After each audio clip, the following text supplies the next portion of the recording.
کیا دے دو یہ دے دو ٹھیک ہے. ابھی بند کر کے اسکین کر لوں کچھ بڑے گاڑی مجھ سے 2 منٹ میں رکتا ہے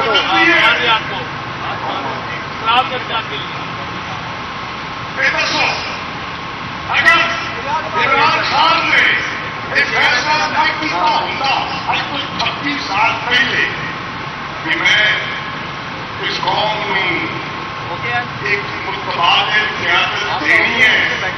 ابھی کیا میں پیشی بول رہا ہے رکو ابھی وہ بول رہا ہے نا رکے گا پھر چینج کروں گا.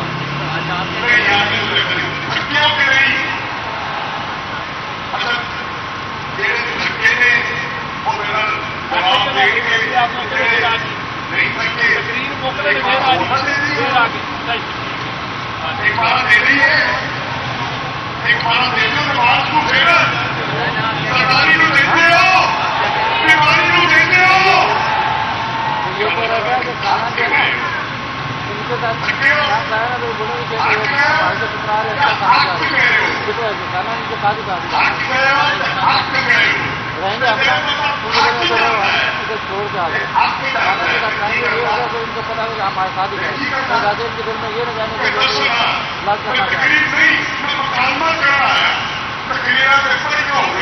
باقی ہمیں 10 منٹ لگا کے باہر آ جائیں یہ ساتھ ہی تو ہے تقریر واسطے نہیں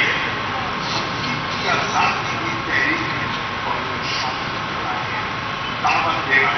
عمران خان نے کیا کہ اس کو پہلے میں نکلا پیٹی لا کے لوگوں کا اپنی دل سے کہنا تھا جاؤ جاؤ پوچھو لوگوں کو پوچھو کہ میری تحریک واسطے حوصلہ ہے. وہ کہہ رہے ہیں انہوں نے کہہ دیا یار میرا حوصلہ سے قائم ہے.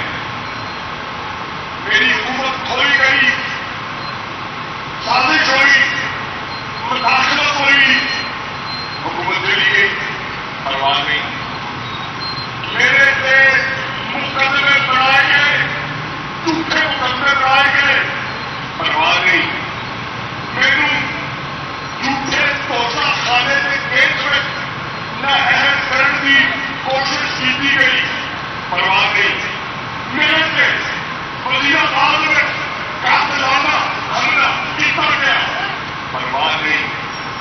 میں قائمہ اپنے نظریے سے اپنی جگہ سے قائم کھلوتا سارا عالم کی کو چاہتے سامنے پہنچ کہ کیا سارا عالم کی قائم ہے.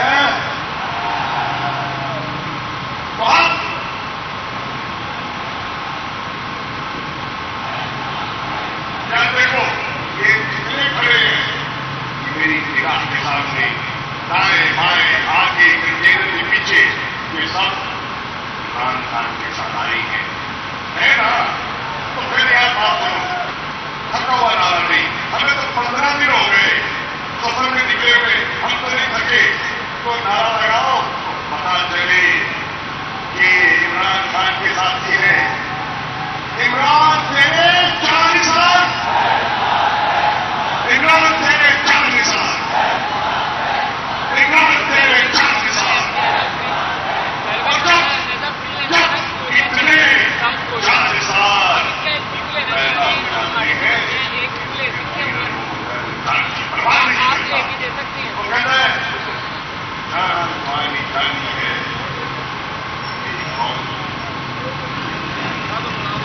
75 سال ہو گئے لوگوں کو انڈیا کرتے ہوئے.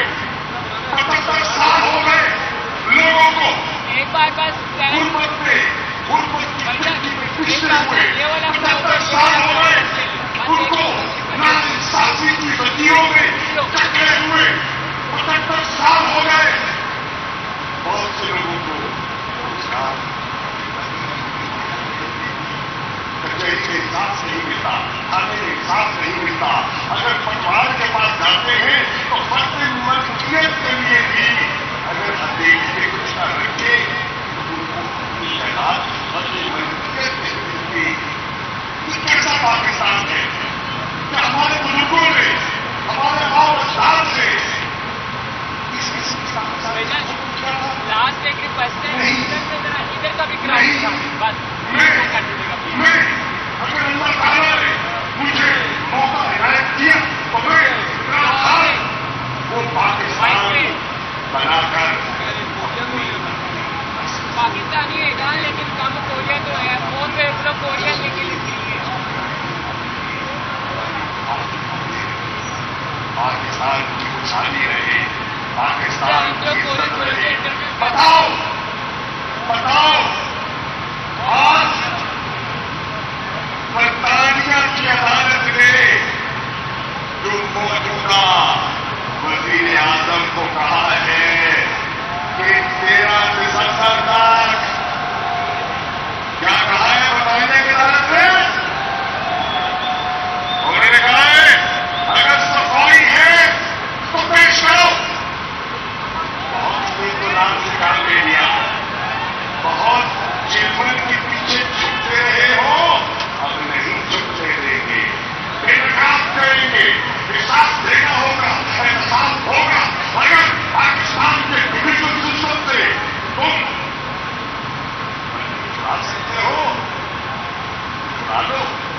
बरतानिया का जो अदल और इंसाफ का निजाम है वो तो इंसाफ के तराजू में तोलेगा।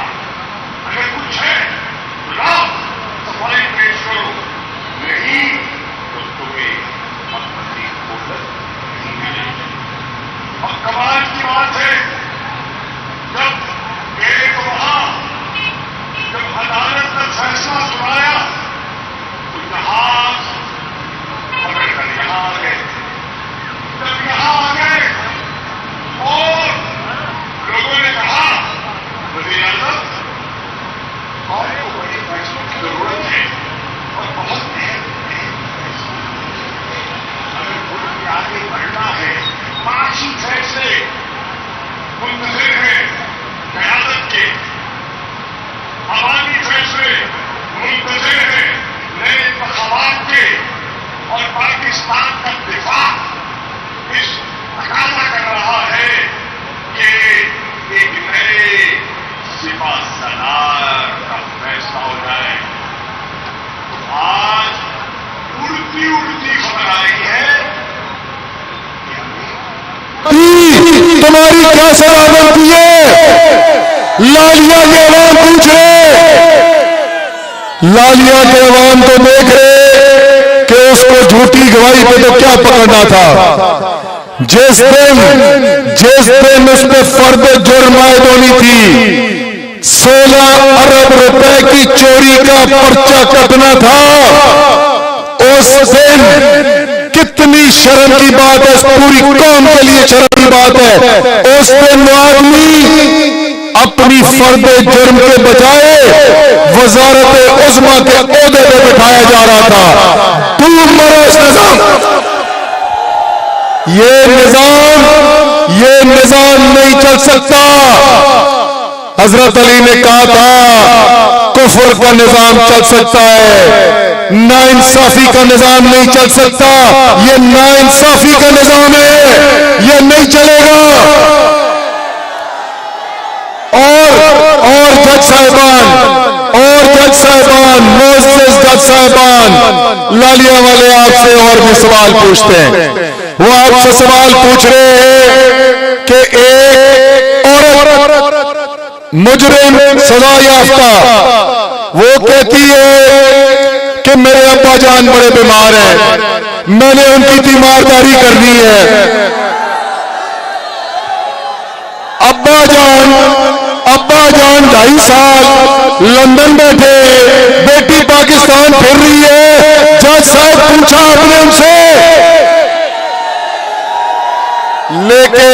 लेकिन अब जज साहिबान पूछे या ना पूछे, पाकिस्तान की आवाम पूछ रही है, लालिया की आवाम पूछ रही है। और लालिया کے عوام کہہ رہے کہ آپ جو بھی کہیں وہ ہم مان جائیں، کیوں؟ ہم آپ کے غلام ہیں کیا؟ کیوں جی لالیہ والو؟ سوال پوچھوں گا، جواب آپ نے دینا ہے۔ غلامی غلامی غلامی نہیں مننے، چیری بلاسم تم بیکاری ہو گئے۔ پاکستان کے عوام، لالیہ کے عوام بیکاری نہیں ہے، غیرت مند ہے۔ ایک تو یہ پچھلے ایک ہفتے سے یہ امپورٹڈ حکومت اور ان کے آقاؤں کی مرمت کر کے میرا گلا ہی بیٹھ گیا ہے، لیکن یہ اتنے بے شرم ہیں، ان پہ کوئی اثر ہی نہیں ہوتا۔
آپ سے آپ کا کپتان بات کرے گا۔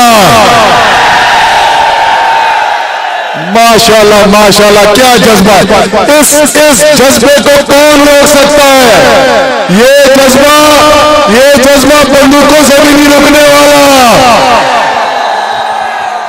لیکن یہ یاد رکھو، یہ تمام پاکستان کے قوم کے لیے بھی اور خاص طور پہ لالیہ والوں کے لیے، ان لوگوں نے جو نظام بنایا ہوا ہے،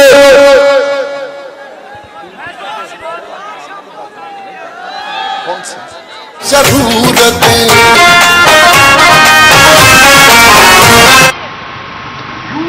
ٹھیک ہو رہی ہے، پھر تو اوکے تک نا آتا ہو تبدیلی آ دو۔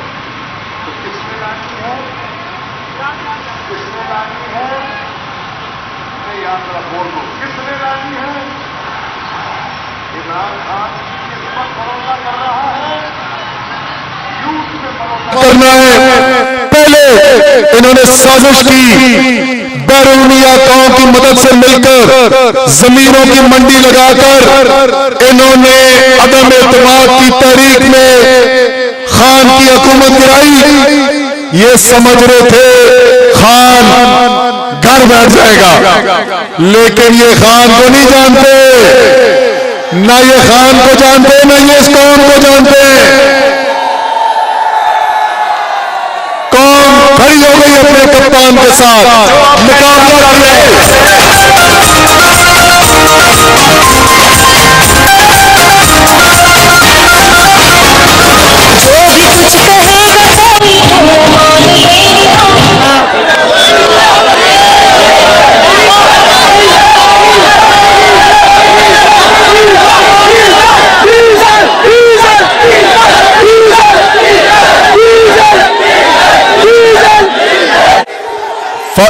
فضل الرحمان آپ کو لالیہ یاد کر رہا ہے۔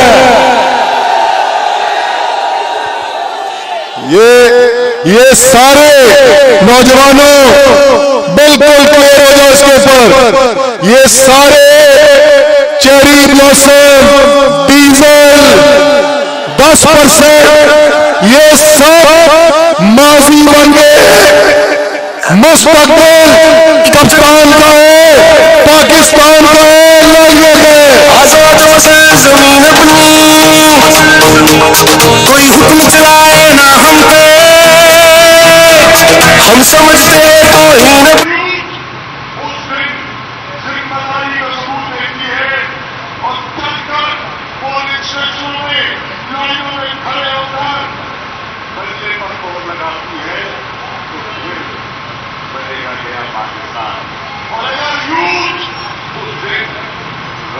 अपनी चोटी रहती है, अपनी वीडियो गेम में मशहूर रहती है, हाँ खेल में मशहूर रहती है, तो फिर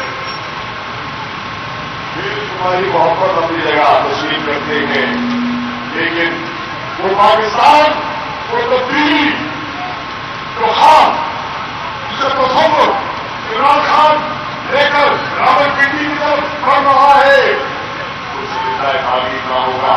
क्या कुछ ख्वाब देखना चाहते हैं?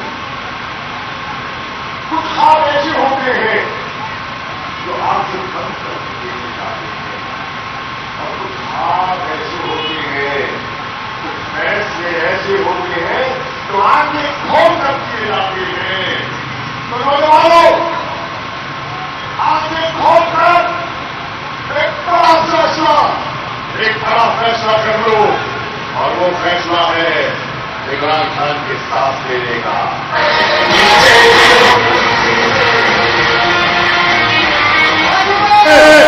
न झुकना है, न डरना है, और ये जो हमें डराने के लिए कत्ल की साजिशें बनाई खान के लिए, हम अल्लाह पर यकीन रखने वाले लोग हैं। अगर तुम समझते हो कि हम तुम्हारी गोलियों से डर जाएंगे तो इधर खड़े सीना हाजिर है। अब आपसे वादा लेना है, कप्तान कॉल देने वाले, कप्तान की कॉल आने वाली है इस्लामाबाद की। लालिया निकलोगे, पहुंचोगे इस्लामाबाद, इंशाअल्लाह अगली मुलाकात इस्लामाबाद में। पाकिस्तान क्या हम कोई गुलाम हैं कि जो आप कहेंगे हम कर लें? Absolutely not. आपने मर्दों को हिम्मत आप देती है, जब खातून खाना कहती है कि मैं खौफ के मुकरा नहीं, तो फिर उसका बेटा, उसका भाई, उसका शौहर कैसे समझ कर बैठेगा? तो आपने रास्ता दिखाया है, और हम आपके इस जज्बे को सलाम पेश करते हैं। तो आओ, खान को दावत देने से पहले 3 नारे, वो नारे जो इमरान खान के ईमान को मजबूत करते हैं। एक सेकंड बेटा, 3 वो नारे लगा दो जो इमरान खान को जिसे कहते हैं ना, एक रूहानी ऑक्सीजन देते हैं। नारे तकबीर, नारे रिसालत, नारे हैदरी। कौन बचाएगा पाकिस्तान? कौन बचाएगा पाकिस्तान? आई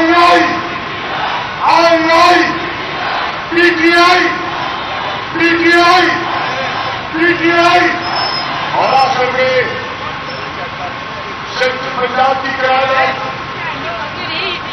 सदर डॉक्टर कासिम राशिद साहिबा, सेक्रेटरी हमाद अजहर और इनकी तमाम तंजीम के खवातीन व हज़रात, इसका नाम लेने के लिए बहुत मत चाहिए, क्योंकि बहुत खामोश सिपाही है जो कंटेनर पर सवार नहीं हुए, लेकिन कंटेनर को यहाँ तक पहुँचाने में किरदार अदा किया है।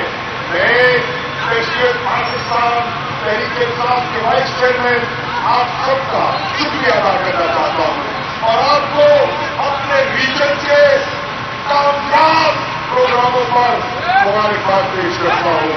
इंशाअल्लाह ये हौसला और ये अज़्म जारी रहेगा, क्योंकि कल हमने दाखिल होना है इस शहर में।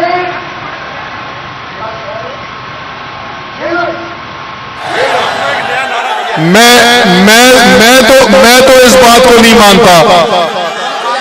मेरे ख्याल में तो सारा टब्बर जो को लहराएंगे हम, अपना मुल्क बचाएंगे, सिर्फ फख्र से ऊंचा करके हम दुनिया को ये बतलाएंगे। और इंशाअल्लाह कल केरल में और उसके बाद सुहावा, बीना, गुजर खान, रावलपिंडी, इंशाअल्लाह जो पंजाब की तंजीम है वो भी हमें मायूस नहीं करेगी। आज हम तशरीफ ले आइए तालियां बजाकर इमरान खान को करते हैं। ये खवातीन यहीं पे मौजूद रहे और इनके इनके जो कॉर्डन है वो अपनी जगह बरकरार रखें। ये दाएं जानिब और बाएं जानिब जो लोग हैं ये सामने आ जाए स्क्रीन के ताकि स्क्रीन और ये खवातीन इधर ही मौजूद रहे। इनके जो कॉर्डन है सिक्योरिटी के अपने गुजारिश से बरकरार रखें। साउथ को ओके करें, खान साहब पे ऑन करें।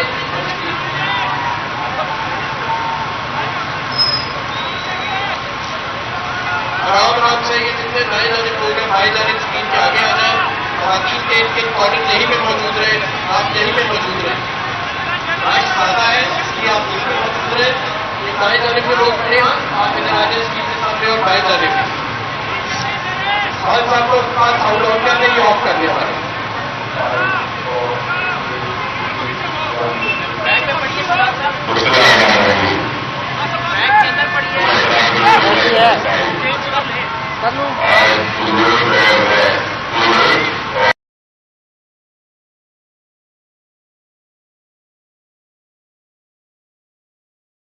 आज इन मार्च में शिरकत कर रहे हैं। मैं सबसे पहले तो आपको सलाम करता हूं और उसके बाद जो भी पाकिस्तानी आज ये टीवी पे देख रहे हैं, जो आज सबसे पहली मैं बात करना चाहता हूं वो ये कि जब तहरीक इंसाफ की हुकूमत हटाई गई थी अप्रैल के अंदर 9-10 अप्रैल को, तो जो पाकिस्तान का बैरून मुल्क से कर्जे लेने का जो रिस्क होती है, यानी अगर आपको बाहर के लोग कर्जे देते हैं, बैंक्स कर्जे देते हैं, तो वो कर्जों की जो रिस्क होती है कि कर्जा वापस नहीं होगा, वो 5% थी। वो 5% थी आज से 7 महीने पहले जब हमारी हुकूमत गिराई गई है। आज अखबारों में आया हुआ है कि जो हमारी रिस्क है, यानी हम कर्जा वापस नहीं कर सकते, वो रिस्क 5% थी, आज वो 64.5% है। यानी 64.5% रिस्क है कि पाकिस्तान अपने कर्जों के ऊपर किस्तें वापस नहीं कर सकता। इसका मतलब, इसके 2 मतलब हैं और बड़े, मैं इसलिए इधर से शुरू कर रहा हूं क्योंकि जो हमारी माइशत है, जिस तरह उसका कत्ल हुआ है जब से हम गए हैं पिछले 7 महीने में, मैं चाहता हूं कि ये जरा कौम समझे हुआ क्या है। अगर हमारा डिफॉल्ट रेट यानी कि हम 5% से 64.5% पे गए हैं, इसका मतलब कि दुनिया ये समझती है कि पाकिस्तान की जो माइशत है वो इतनी कमजोर हो गई है कि वो अब अपने कर्जे वापस नहीं कर सकती, और उनका जो 64.5% का मतलब कि ये है अब रिस्क कि अगर आप पाकिस्तान के ऊपर कोई कर्जा देंगे तो 64.5% चांस है कि पाकिस्तान कर्जा वापस नहीं करेगी। तो इसका मतलब क्या हुआ? इसका मतलब सबसे पहले यह हुआ कि अगर हम सोच रहे हैं कि बैरून मुल्क से कोई सरमायाकारी करेगा पाकिस्तान में, ये जब वो देखते हैं, जब उनके सामने ये रिस्क आती है पाकिस्तान की, तो इसका मतलब कि बैरून मुल्क लोग अब पाकिस्तान के अंदर सरमाया करते हुए डरेंगे कि अगर इस मुल्क का डिफॉल्ट हो गया, यानी डिफॉल्ट का मतलब है जब मुल्क हाथ खड़े कर देता है कि हम अब कर्जे वापस नहीं कर सकते।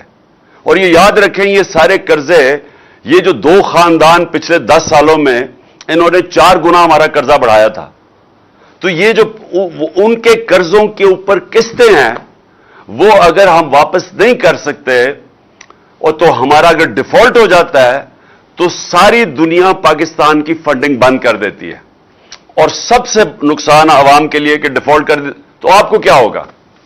सबसे पहले चीज यह होगी कि रुपया मजीद नीचे गिरना शुरू हो जाएगा।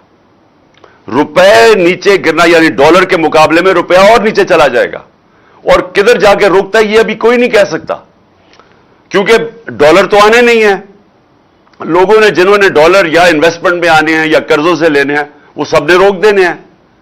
और सबसे बड़ी खतरनाक चीज यह है कि जो लोग जब इन्वेस्टमेंट का मतलब, अगर आपने मुल्क में दौलत में इजाफा करना है तो सरमायाकारी चाहिए, फैक्ट्रियां बनाएं, कारखाने बनाएं, ताकि लोग उसमें इन्वेस्ट करें, उससे हमारी दौलत में इजाफा हो, ताकि हम अपने कर्जों की किस्तें वापस कर सकें।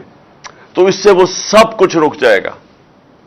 तो मेरा अब ये सबसे पहला सवाल ये है कि जिन लोगों ने ये साजिश की थी और ये इस मुल्क को ऊपर इन चोरों को मुसल्लत किया था, मेरा सबसे पहले सवाल उन लोगों से है कि कौन है अब जिम्मेदार इसका।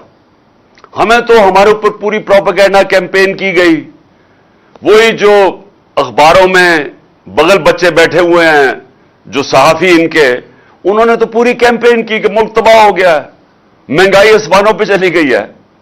तो महंगाई तो वाज़ेह हो गया कि 50 साल में सबसे ज्यादा महंगाई इन पिछले 7 महीने में हुई है।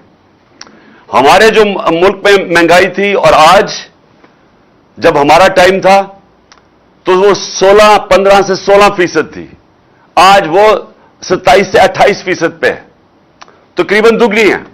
तो जो महंगाई भी बढ़ गई, जो मुल्क में सरमायाकारी थी वो भी नीचे चली गई, जो हमारी एक्सपोर्ट्स बढ़ रही थी वो भी नीचे चली गई, जो बैरून मुल्क पाकिस्तानी पैसे भेज रहे थे, डॉलर्स भेज रहे थे, रेमिटेंसेस भेज रहे थे, वो भी कम हो गए। जो हमारी टैक्स कलेक्शन थी, यानी जो आमदनी एक मुल्क की होती है टैक्स इकट्ठा करके, वो भी उसके जिस रफ्तार पे हम इकट्ठे कर रहे थे वो नीचे चला गया।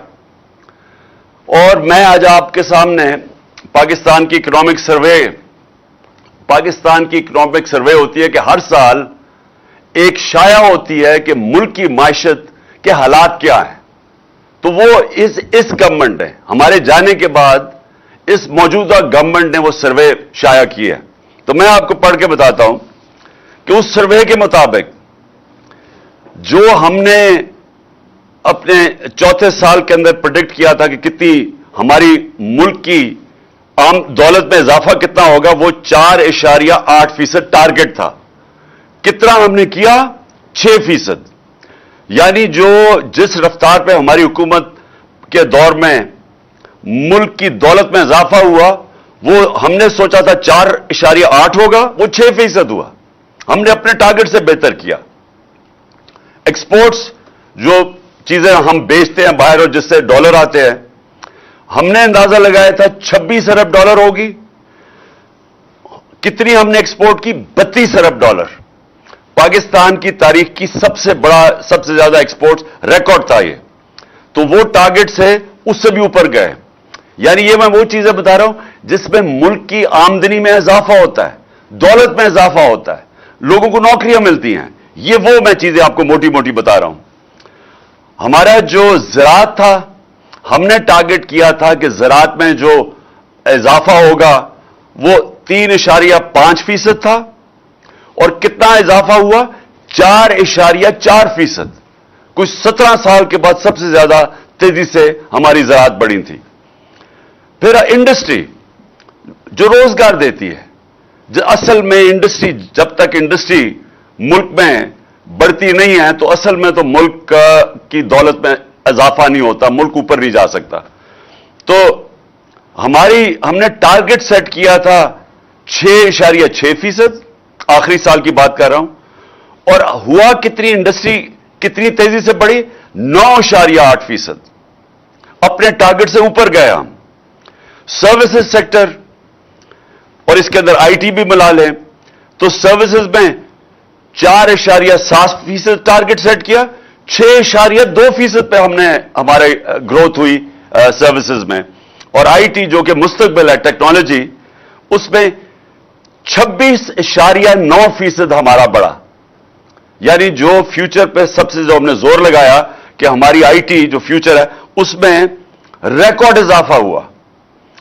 और बिजली की, अच्छा ये समझने की बात है कि जो बिजली है, अगर इन्होंने जो हमारे पहले यही नून लीग की हुकूमत थी, इन्होंने जो कॉन्ट्रैक्ट साइन किए हुए हैं बिजली के, जो कंपनी से कॉन्ट्रैक्ट साइन किए हैं, चाहे हम बिजली खरीदें या ना खरीदें, हमें पैसे देने पड़ते हैं।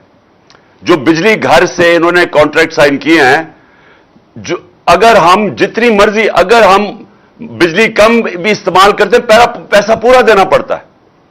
तो उसके लिए हमने क्या कोशिश की कि इन्होंने जो कॉन्ट्रैक्ट साइन किया उन्होंने इजाफी बिजली बना दी। हमारे पास इस वक्त जब हमारी हुकूमत आई तो हम वो उसको इस्तेमाल ही नहीं कर सकते थे क्योंकि कैपेसिटी नहीं थी। तो हमने कोशिश की कि बिजली की कंजम्पशन बढ़े, इंडस्ट्री को हमने इंसेंटिव्स दिए। तो हमारे दौर में जो बिजली की कंजम्पशन बढ़ी वो 20.9%।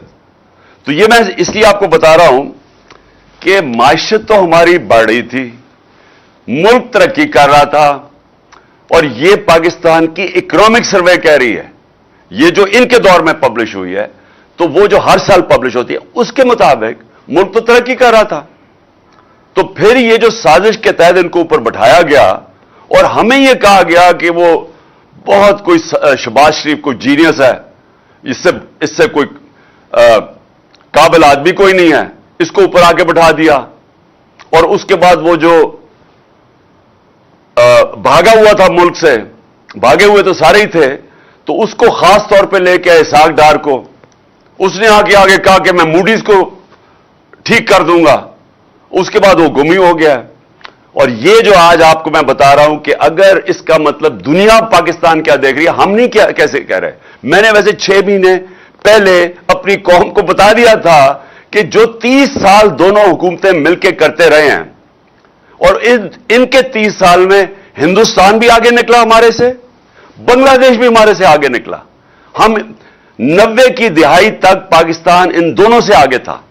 जब से ये दोनों आए हैं ये डाकू खानदान, ये दोनों हमारे से आगे निकल गए, क्योंकि हमारा मुल्क पीछे चला गया, इनकी दौलत में इजाफा हो गया, मुल्क मकरूज हो गया, और इनके बाहर शानदार महलात बनने शुरू हो गए।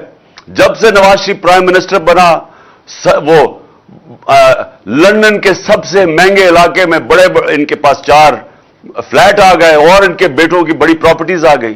तो ये तो अमीर हो गए, कौम मकरूज हो गई। इनको वापस मुसल्लत किया, और मैंने तब कहा कि इनसे नहीं संभाला जाएगा। मैंने एस्टेब्लिशमेंट को समझाया, हैंडलर्स को समझाया कि ये अगर आपने साजिश कामयाब होने दी, ये मुल्क नहीं संभाल सकते। और मैंने जब 6 महीने पहले कहा था कि खुदा ना खास्ता अगर पाकिस्तान डिफॉल्ट करता है, यानी कर्जे नहीं वापस कर सकता, तो पाकिस्तान को फिर कौन बेल आउट करेगा। और मैंने तब यह कहा था, जब इन्होंने कहा कि इसको मुझे गद्दार कह रहे थे, तब इन्होंने कहा मुझे कि इसके ऊपर गद्दारी के केस बनाओ, कि यह कह रहा है कि अगर पाकिस्तान डिफॉल्ट करता है तो जो भी हमें निकालेगा उसमें से वो कीमत मांगेगा। मुफ्त कुछ नहीं होता। वो अमेरिकन कहते हैं there is no free lunch, कोई मुफ्त में मदद नहीं करेगा। और जो वो कीमत हमारे से मांगेंगे, मैं आज फिर अपनी कौम के सामने कह रहा हूं कि वो हमारा जो हमारी नेशनल सिक्योरिटी का सबसे बड़ा असासा है, उसके पीछे जाएंगे वो। और ये मैंने 6 महीने पहले कहा था अपनी कौम को। और आज जिधर हम अब खड़े हैं, ये जब से चोर ऊपर बैठे हैं, ये हमें उधर ही लेके जा रहे हैं। लेकिन वो नवाज शरीफ को कोई फर्क नहीं पड़ेगा कि अगर हम अपनी नेशनल सिक्योरिटी पे कॉम्प्रोमाइज कर दें, क्योंकि उसका तो पैसे बाहर पड़े हुए हैं। वो तो जब मौका मिलता है बाहर भाग जाता है। जब वो प्राइम मिनिस्टर था, उसने 23 निजी दौरे किए लंदन के। मैं प्राइम मिनिस्टर था 3.5 साल, मेरे तो बच्चे बाहर थे, मैं तो 1 दफा भी नहीं किया। हालांकि 2 दफा मुझे दावत मिली इंग्लैंड आने की, क्योंकि मैं हमेशा सोचता था कि मैं तब बाहर जाऊं, हमारा मुल्क गरीब है, हम मकरूज हैं, मैं क्यों मुल्क का पैसा खर्च करूं जब तक कि मेरे मुल्क को मेरे दौरे से फायदा नहीं होगा। ये सरकारी खर्चे के ऊपर प्राइवेट दौरे किए इसने लंदन के। 23 दफा ये लंदन गया। जरदारी 50 दफा दुबई गया निजी दौरों पे। और ये लंदन क्या करने जाता था? पैसे वहां हैं, दौलत वहां है, बिजनेस वहां है, बेटों को वहां बसा दिया है, बरतानिया के वो शहरी बन गए हैं, वो आराम से वहां बैठे हैं। जो जिसके ऊपर करप्शन केस होता है वो वहां भाग जाता है। इसहाक डार बाहर भाग गया, उसके बेटे बाहर हैं। ये हमजा जो सलमान शहबाज है, इसको जब FIR का केस रमजान शुगर मिल लिया जो जिसमें मकसूद चपड़ासी के पास पैसा आ गया था, इसके ऊपर हाथ जाने लगा, ये वापस बाहर भाग गया। बाहर भाग जाते हैं जब इनको खतरा होता है, फिर डील करते हैं, वहां बैठ के डीलिंग करते हैं, फिर डील करके जब इनको पता होता है कि हां जी हमें ग्रीन सिग्नल मिल गया, फिर वापस आ जाते हैं और वो इसहाकदार सिग्नल लेके वापस आ गया।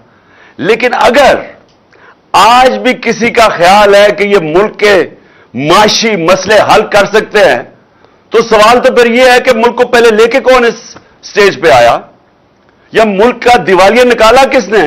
30 साल तो ये दोनों खानदान बैठे हुए हैं, तो फिर कैसे मुल्क इस स्टेज पे पहुंचा?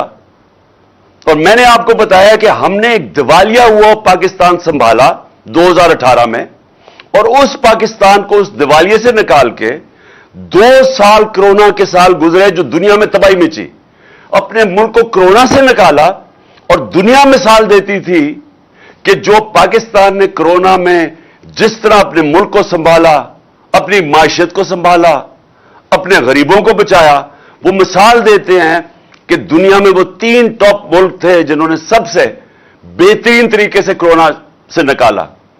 और कोरोना से निकाला ही नहीं, उसके बाद हमने अपनी माशियत उठाई, जो मैं भी आपको बता रहा हूं कि 17 साल के बाद मुल्क की ग्रोथ रेट, ये जो 6% ग्रोथ रेट, तीसरे साल में 5.7 और चौथे साल में 6%, ये 17 साल के बाद हुआ।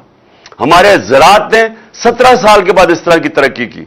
हमारी इंडस्ट्री ने तो कि 50 साल में सबसे बेहतरीन हमारी इंडस्ट्री उठ रही थी जब इन्होंने हमारी गवर्नमेंट कराई। तो आज मैं अपने पाकिस्तानियों के सामने ये रखना चाहता हूं कि क्या अभी भी कोई समझता है कि ये लोग जो बार बार या मुसल्लत किए गए, ये मुल्क को मसलों से निकाल सकते हैं? क्या इनके पास अब कोई हल है? जो हमने हल भी निकाले थे वो भी पीछे रह गए हैं। हमने पूरी कोशिश की। हमारा मसला क्या, मैं आप सबके लिए पहले जरा समझा दूं। हमारा मसला यह है कि माजी में किसी ने जोर नहीं लगाया कि मुल्क की दौलत में इजाफा किया जाए एक्सपोर्ट्स बढ़ा के।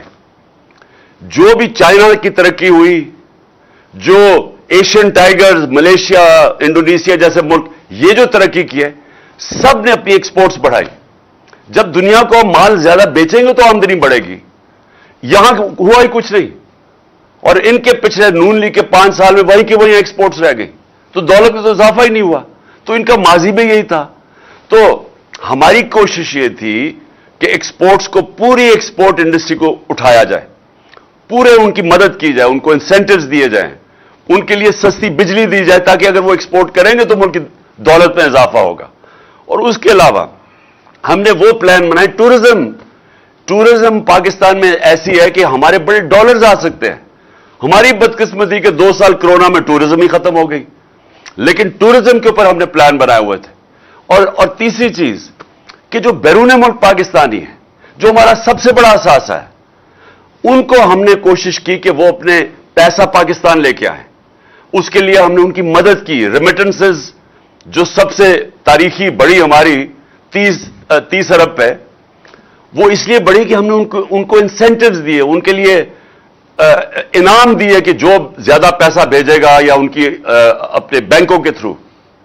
और रोशन डिजिटल पाकिस्तान एक नई चीज शुरू की।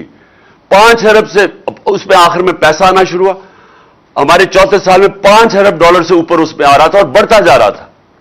कोशिश ये थी कि जब तक हमारी एक्सपोर्ट्स नहीं बढ़ती, हम बैरून मुल्क पाकिस्तानियों को उनके डॉलर्स पाकिस्तान में लेके आए। मैंने 2 प्रोजेक्ट शुरू किए, एक बंडल आइलैंड कराची में और एक रावी सिटी। बंडल आइलैंड इन्होंने हमें करने नहीं दिया, ये पीपल्स पार्टी की हुकूमत है, और उन्होंने उधर आते साथ ही $5 अरब आने थे, और जैसे वो पैसा आना था, हमारा जो असल मसला है, जो डॉलर कम हो जाते वो हमने हल कर लेना था। इन्होंने आखिरी मिनट में नो ऑब्जेक्शन सर्टिफिकेट देकर कैंसिल कर दिया। और दूसरा जो हमारी कोशिश रावी सिटी की थी, वो बदकिस्मती से 11 महीने स्टे ऑर्डर पे रह गया। पैसे लोग बाहर से इन्वेस्टर तैयार बैठे हुए थे, वो सब कुछ रुक गया। तो हमारी कोशिश ये थी कि डॉलर गैप जो हमारा है, हमारी इंपोर्ट्स ज्यादा हैं, हमारी एक्सपोर्ट्स कम हैं, तो उसके बीच में जो गैप है वो हम इन्वेस्टमेंट लेके आए, ये 2 शहर बना के, टूरिज्म करके, और फिर अपने बैरून मुल्क पाकिस्तानियों को उनको कोशिश इंसेंटिव दें कि वो पैसा अपना भेजें। तो अब मैं जो आखिर में ये मायशत के ऊपर बात, फिर मैं 2 और आपसे बातें करनी है। देखिए, जिधर आज हम खड़े हैं, ये कहते हैं कि जनाब आपको जल्दी क्यों है इलेक्शंस की, इंतजार कर लें साल की। हमें तो कोई मसला नहीं है। तहरीक इंसाफ को तो अल्लाह का फजल है, उसकी कोई खास करम है हमारे पे कि उसने अवाम के दिल हमारी तरफ मोड़ दिए हैं। तो वो तो साल के बाद भी इलेक्शन करें तो इंशाअल्लाह जिस तरह बाय इलेक्शन में स्वीप किया था, हम इलेक्शन भी जीत जाएंगे। लेकिन मुझे जो खतरा 6 महीने पहले से मैं कह रहा हूं, हमारे मुल्क को खतरा आज, और ये जो आज 64.5% पे पाकिस्तान की रिस्क हो गई कि यानी हम अब कर्जे वापस नहीं कर सकेंगे, और उसकी चांस 64.5% पे आ गई। इसका मतलब कि अगर हम अब इस तरफ जिस तरफ अब निकल गए हैं, पैसा बाहर से अब आना नहीं है, हमारे पास जो आमदनी थी, एक्सपोर्ट्स भी कम होती जा रही है, रेमिटेंसेस भी जिससे डॉलर आते हैं, इन्वेस्टमेंट आ रही नहीं है, कर्जे भी नहीं आने, इन्वेस्टमेंट भी नहीं आनी। तो अब हम ये क्या करेंगे? आप इनके पास क्या हाल है? क्या वो लोगों के पास ये मुल्कों से पैसे मांगते जाएंगे? वो तो ये मांगे हैं, हर मुल्क के पास गया शहबाज शरीफ, क्या मैं मांगने नहीं आया लेकिन मैं मजबूर हूं, लेकिन वो कितना वो पैसा दे देंगे? असल में तो हमने अपनी मायशत ठीक करनी है, और वो जो ठीक करनी थी वो ठीक हो रही थी, जो मैंने आपको शुरू में बताया है, वो अब ये साजिश की वजह से आज पाकिस्तान यहां फंसा हुआ है। दूसरी बात मैंने आज करनी है, जो मैं हमेशा, ये जो तहरीक जिसमें हम सारे मार्च इस्लामाबाद की, वजह इसकी क्या है? हकीकी आजादी। हकीकी आजादी आती है इंसाफ से। जिस मुल्क में इंसाफ होता है वो इंसानों को आजाद कर देती है। इंसाफ, और ये सबको मैं बार बार कहता हूं क्योंकि लोगों ने रूल ऑफ लॉ यानी कानून की हुक्मरानी पाकिस्तान में देखी नहीं, मैंने भी नहीं देखी थी। मैं जब पहली दफा बरतानिया गया तब पहली दफा मुझे पता चला कि इंसाफ और कानून की हुक्मरानी क्या होती है। तो कानून के ऊपर कोई नहीं होता। तो ये जो आज पाकिस्तान के मसले हैं, ये मायशत के भी मसले, ये सारे फंसे हुए एक चीज के ऊपर, इंसाफ के ऊपर। इंसाफ ना होने की वजह से, कानून की हुक्मरानी ना होने की वजह से लोग गुलाम हैं, एक निजाम के गुलाम बन चुके हैं, क्योंकि कमजोर आजाद नहीं है यहां और ताकतवर कानून से ऊपर है। तो ये जंगल का कानून है, जंगल के कानून के अंदर खुशहाली नहीं आ सकती। ये जो मैं आपको मायशत के बताया है, ये असल में हमारी मुल्क में खुशहाली, मायशत तब ठीक होगी जब हम अपने इंसाफ का निजाम ठीक करेंगे।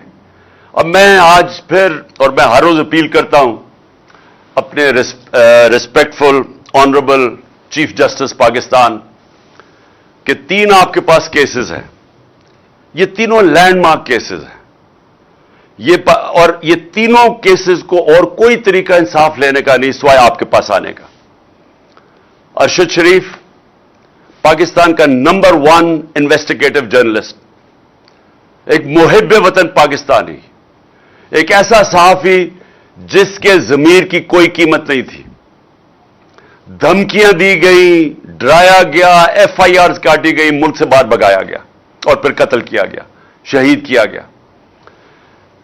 चीफ जस्टिस साहब, इसके लिए आपके सामने हमारे सारे मेंबर्स पार्लियामेंट, सेनेटर्स, इन्होंने आपके सामने पिटीशन रखी है। दूसरा, आजम स्वाति, यह भी एक लैंडमार्क केस है कि मुल्क के सेनेटर को एक ट्वीट के ऊपर जिसमें वो तनकीद करता है, जो सारी दुनिया में जिसकी इजाजत है, उस तनकीद के ऊपर उसको उसके पोते और पोतियों के सामने अंदर घुस के घर के उसको सुबह के 3 बजे उनके सामने मारा जाता है और फिर उसको हवाले किया जाता है।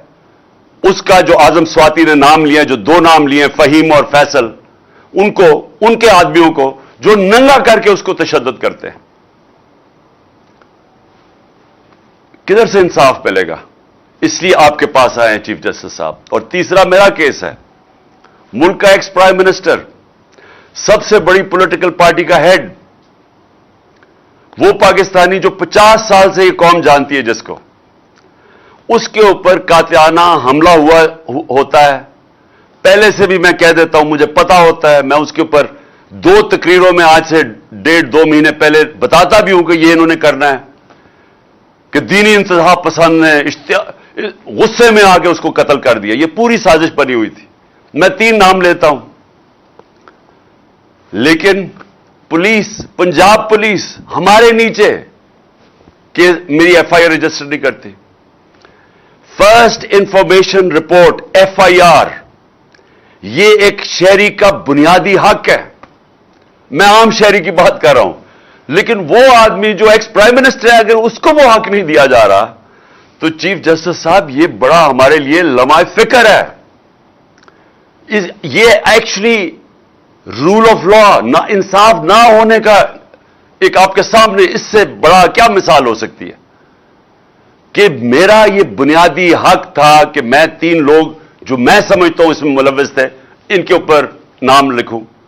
इन्वेस्टिगेशन होगी, हो सकता है बेकसूर निकला है, मैं गलत हूं, लेकिन है तो मेरा हक। तो हमारी हुकूमत होते हुए पुलिस ने कहा जी हम नहीं कर सकते, क्योंकि वो बहुत ताकतवर लोग हैं। पुलिस हमें क्या कहती है? पुलिस वो कहते जी अगर किसी से मुझे इस ओहदे से उठा दे, किसी और को बैठा के ये करवाए, मैं नहीं कर सकता। वो बहुत ताकतवर लोग हैं। तो यही तो मैं कह रहा हूं कि ताकतवर के लिए एक कानून, कमजोर के लिए दूसरा। मैं बार बार लोगों को वो नबी सल्लल्लाहु अलैहि वसल्लम की हदीस इसलिए बताता हूं कि तुम्हारे से पहले बड़ी कौमें तबाह हुई। जब ताकतवर जुर्म करता था उसको नहीं पकड़ते थे, जो कमजोर जुर्म करता था उसको सजा मिलती थी। ये है आज हमारी तबाही का बायस। अगर एक चीज हमारी तबाही का सबब है वो ये है, और ये हम 3 लोग हैं वो तो। और इसलिए चीफ जस्टिस साहब आपकी तरफ हम देख रहे हैं, क्योंकि हमें और कहीं उम्मीद नहीं है। और मैं इसके साथ साथ एक और चीज कहना चाहता हूं। इलेक्शन कमीशन ने कंटेम्प्ट हमारे ऊपर किया, मेरे पे, लोगों पे। हम 1.5 साल गवर्नमेंट में होते हुए कहते जा रहे हैं कि इलेक्शन कमिश्नर एक एजेंडा पे है। ये ना तो सिर्फ नून लीग के बड़ा करीब है, इसके हैंडलर्स भी इसको कंट्रोल कर रहे हैं, और ये हमें टारगेट कर रहा है। 8 इसने हमारे खिलाफ फैसले दिए, 8 दफा हम अदालत में गए, 8 दफा अदालत ने उनको रद्द किया। इसका मतलब इसके फैसले गलत थे। इसके ऊपर इलेक्शन कमिश्नर ये सिकंदर सुल्तान और जो कराची से इलेक्शन कमीशन का मेंबर है, इनके ऊपर हम अदालत में गए हुए हैं, सुप्रीम कोर्ट में गए हुए हैं। जो कराची का इलेक्शन कमिश्नर है ये सिंध गवर्नमेंट की तनख्वाहदार है, ये आजाद कैसे है? इसके ऊपर हम मेरे ख्याल में सुप्रीम जुडिशल काउंसिल में गए हुए हैं। और ये जो सिकंदर सुल्तान है, हमने इसके ऊपर बार बार कहते रहे हैं कि ये आदमी गैर जानिबदार नहीं है, और हमें अदालत वापस इसके पास भेज देती है। जब और वो कैसे जज बन सकता है जब मैं कह रहा हूं कि मैं इसको, ये हमें इंसाफ ही नहीं दे रहा, बार बार हमारे खिलाफ फैसले कर रहा है, ये हमारे ऊपर जजमेंट कैसे दे सकता है? आप अगर अदालत में भी जाते हैं तो अगर किसी को जज के ऊपर इतराज है तो वो रिक्यूज कर लेता है। ये बार बार हमारे खिलाफ फैसला देता है, बार बार हम अदालतों में जाते हैं। तो मेरी रिक्वेस्ट ये है कि जो हमने इसके ऊपर अदालत में गए हुए हैं तो वो भी तो केस सुन रहे हैं। 2 केसेस हैं जिसमें इससे हमें फंसाया हुआ है। एक है foreign funding case. Foreign funding case में सुप्रीम कोर्ट ने भी कहा, हाई कोर्ट ने भी कहा कि हमारे केस के साथ साथ नून लीग और पीपल्स पार्टी के भी फंडिंग केस देखें। उसके बावजूद इस आदमी ने अभी तक उनके केस नहीं खोले, और हमें बार बार एक फरोल रहा है, कभी कुछ कर रहा है, कभी कुछ कर रहा है। और मैं फिर दावा करता हूं, जितना आप देखेंगे एक चीज साबित होगी कि सिर्फ तहरीक इंसाफ जो कहते हैं पॉलिटिकल फंड रेजिंग वो करती है। रिकॉर्ड सिर्फ तहरीक इंसाफ के पास है, 40,000 डोनर बेस हमारे पास है। तो इनसे तो पूछें कि ये पैसे कैसे इकट्ठे करते हैं।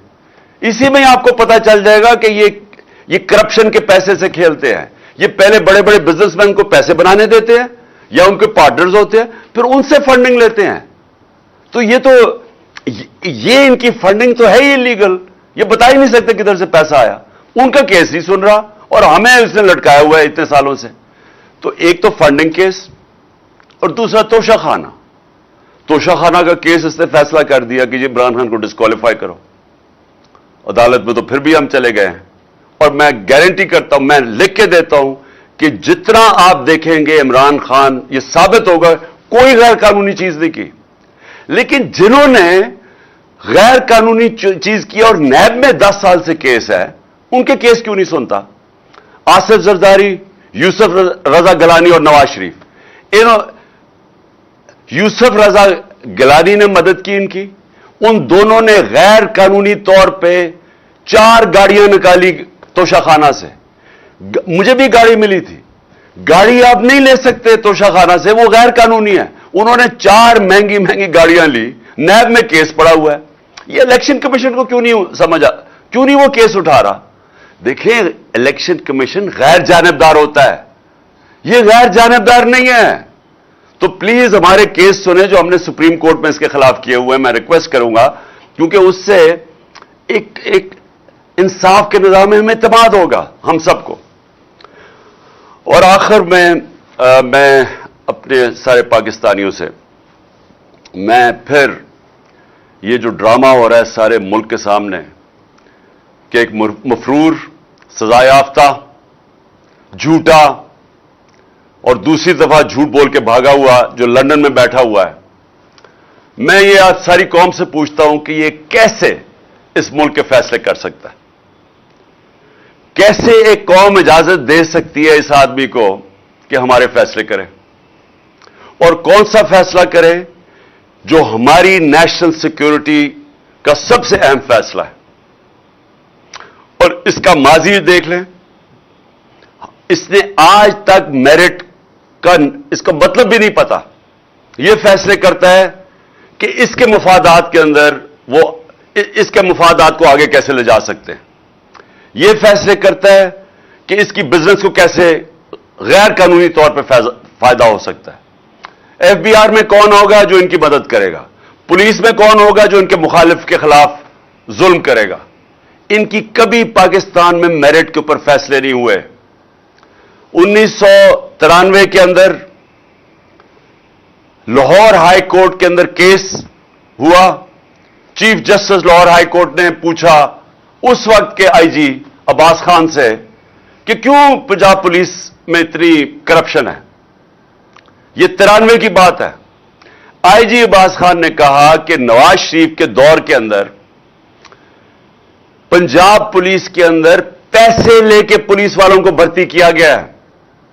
और फिर उसने कहा कि कई लोगों को भर्ती किया जो मुजरिम थे, जो जुराइम पेशा लोग थे, उनको पुलिस में भर्ती किया गया। यह 93 की बात है। तो इससे हम ये आज उम्मीद लगा के बैठे हुए हैं कि यह दयानतदारी से पाकिस्तान की अहम फैसला करेगा। मैं तो आईनी तौर पे तो खैर शहबाज शरीफ वो ही करेगा जो नवाज शरीफ कहेगा, तो आईनी तौर पे तो शहबाज शरीफ कर सकता है, लेकिन क्या इखलाकी तौर पे ये होना चाहिए? देखिए, जमहूरियत डंडे के जोर से नहीं चलती, जमहूरियत बंदूकों के जोर पे नहीं चलती, जमहूरियत इखलाकियात पे चलती है। इसलिए बरतानिया का प्राइम मिनिस्टर जब वो भारी अक्सरियत से डेविड कैमरॉन जीतता है इलेक्शन, तो वो रेफरेंडम जब हारता है उसको कोई जरूरत नहीं थी इस्तीफा देने की, वो इस्तीफा दे देता है कि जी मेरे पास इखलाकी कुव्वत खत्म हो गई है।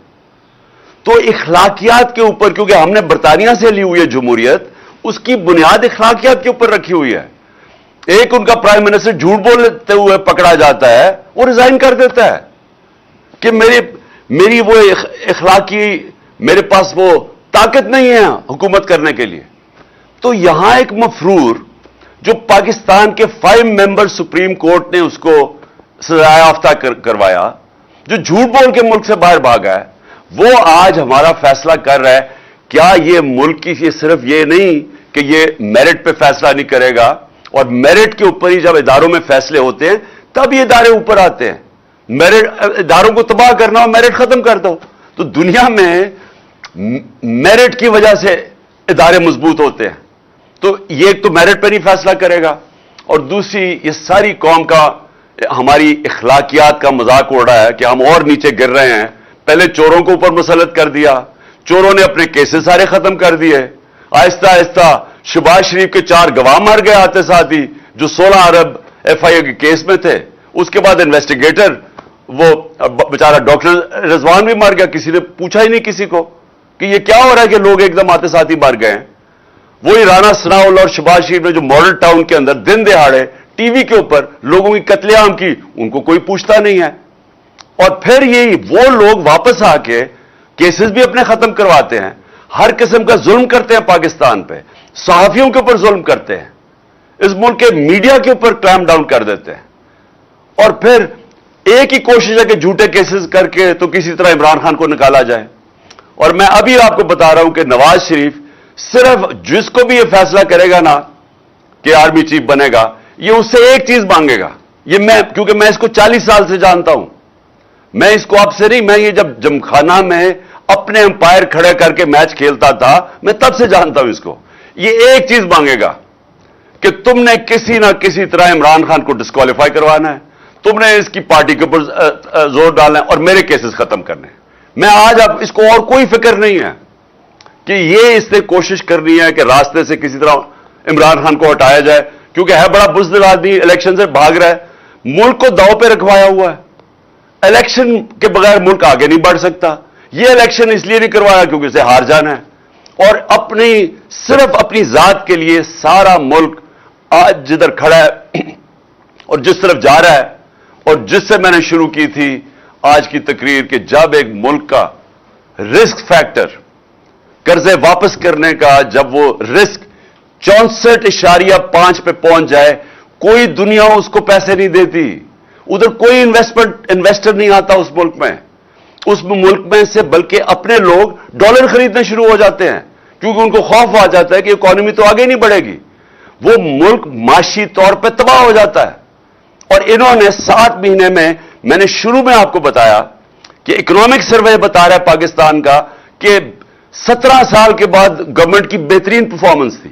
ان کا اکنامک سروے, ہمارا نہیں, ان کے دور میں جو شائع ہوا ہے اکنامک سروے کہہ رہا ہے کہ یہ 17 سال میں بہترین پرفارمنس تھی, اور ادھر سے انہوں نے لا کے ملک کو ڈیفالٹ پہ کھڑا کر دیا ہے.